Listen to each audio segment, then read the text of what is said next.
بسم اللہ الرحمن الرحیم۔ دو بندوں کی ہوتی ہے آپس میں ملاقات، ایک تھا اہل قرآن، دوسرا تھا اہل حدیث۔ اس واقعے کا پس منظر کچھ یوں ہے کہ ایک گاؤں پورے کا پورا اہل سنت کا تھا۔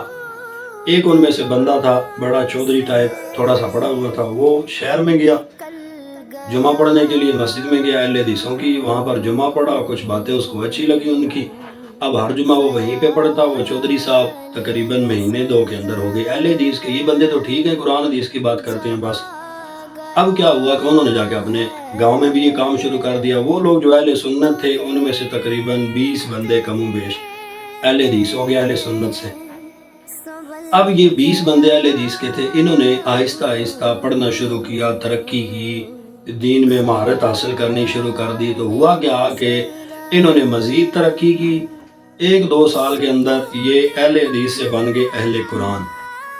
اب وہ جو شہر والے تھے جن کی وجہ سے یہ اہل حدیث ہوئے تھے، ان اہل حدیثوں کو کوئی پریشانی، ہمارے 15-20 بندے ہو گئے، وہ جو بڑا چودھری تھا اس نے بقیہ کو بھی کر لیا۔ اب اسے دکھ ہوا اہل حدیثوں کو، جو شہر والے، ان کے ایک شیخ الحدیث صاحب اپنی کتابوں کی گٹھڑی اٹھا کر چلے جاتے ہیں جی گاؤں میں چودھری صاحب کے پاس۔ چودھری صاحب سے ملاقات کی، سلام دعا کے بعد کہتے ہیں جی مجھے بڑا افسوس ہوا کہ آپ اہل قرآن ہو گئے ہیں۔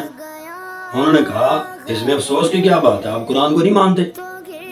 اس نے، شیخ الحدیث صاحب نے جواب دیا، نہیں تم میرا مطلب نہیں سمجھے، تم گمراہ ہو گئے اہل قرآن ہوگا۔ اس نے کہا مولوی صاحب توبہ کریں، استغفر اللہ، کیا قرآن گمراہ کرنے کے لیے اللہ نے نازل کیا تھا؟ کوئی بھی مجھے ایک ایسی آیت یا حدیث بتائیں جس میں لکھا ہو کہ قرآن گمراہ کرتا ہے۔ اب وہ شیخ الحدیث صاحب بڑے پریشان ہوئے، کہتے ہیں کہ یہ تو ہر بات کا میرا فٹافٹ جواب دے۔ انہوں نے کہا تم میری بات سمجھ نہیں رہے، یہ ایک نیا فرقہ ہے جو یہاں پر انگریز آئے تھے اسی وقت بنا، اس سے پہلے اس کا وجود ہی نہیں تھا۔ تو وہ فوراً اہل قرآن جو تھا چودھری صاحب، وہ بولے کہ آج سے پہلے مجھے اور آپ کو جو بھی بندہ یہ کہتا تھا کہ اہل حدیث ایک نئی جماعت ہے، اس کا پہلے وجود نہیں تھا۔ اب جواب اسے کیا دیتے تھے؟ آپ نے جو کہانی ان کو سنا رکھی تھی وہی میں آپ کو سناتا ہوں۔ آپ تو اس سوال کے جواب میں کہتے تھے اہل حدیث کوئی نئی جماعت نہیں ہے، جب سے حدیث ہے اس وقت سے اہل حدیث ہے، تو وہی جواب میرا ہے، جب سے قرآن ہے اس وقت سے اہل قرآن۔ تو اب وہ بڑا پریشان ہوا کہ یہ تو میری ہر بات کا ہی جواب دے رہا ہے۔ پھر اس نے سوال کیا بھائی اہل حدیثوں کا، اہل قرآن کا کوئی ترجمہ نہیں ملتا جو آج انگریزوں کی حکومت سے پہلے ہو؟ تو اس نے کہا اگر انگریزوں کی حکومت سے پہلے اہل قرآن کا کوئی ترجمہ نہیں ملتا تو اہل حدیثوں کا بھی کسی حدیث کا ترجمہ نہیں ملتا۔ یہ تو سوال میں آپ سے بھی کرتا ہوں۔ اب ان کی ہو گئی بس شیخ الحدیث صاحب کی۔ اب وہ کہتے ہیں ایسے کرنا چاہیے کہ تم اور میں ایک مسئلے میں متفق ہیں۔ وہ کیا کہ آپ لوگ بھی تقلید کے خلاف ہیں، ہم لوگ بھی تقلید کے خلاف ہیں۔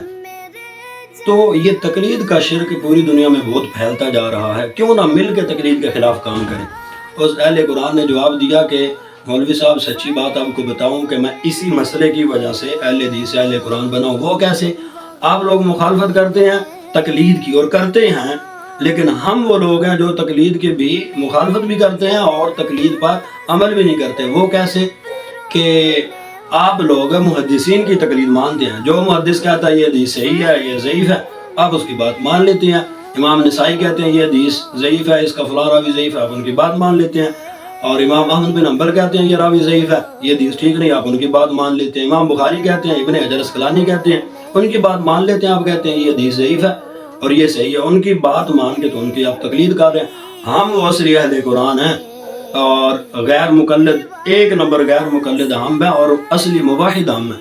آپ لوگ تو پھر بھی مشرک ہیں، اہل سنت فقہا کی تقلید کرتے ہیں، آپ لوگ محدثین کی کرتے ہیں، ہم نہ فقہا کی کرتے ہیں نہ محدثین کی، تو تم 2 نمبر غیر مقلد ہو، ہم ہیں اصلی 1 نمبر غیر مقلد۔ دوسری بات یہ ہے کہ اہل سنت وہ اس لیے اہل سنت ہے کہ ان کی کوئی قسم نہیں بن سکتی، وہ سارے سنتوں کو مانتے ہیں، ان کا دعویٰ یہ ہے کہ سنت کو مانتے ہیں ہم، اور سنت ایک ہی طرح کی ہوتی ہے، کوئی سنت ضعیف اور متروک یا شاذ نہیں ہوتی، ساری سنت کی قسم ایک ہے۔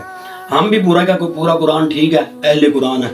تمہاری تو قسمیں ہی بہت سی ہیں، حدیث کی صحیح ضعیف متروک شاذ معلول اور موضوع من گھڑت، تو تم لوگ اہل حدیث کون سے ہو، کس قسم سے ہو، تمہاری جنس کون سی ہے، یہ ہمارا بھی جواب دو نا۔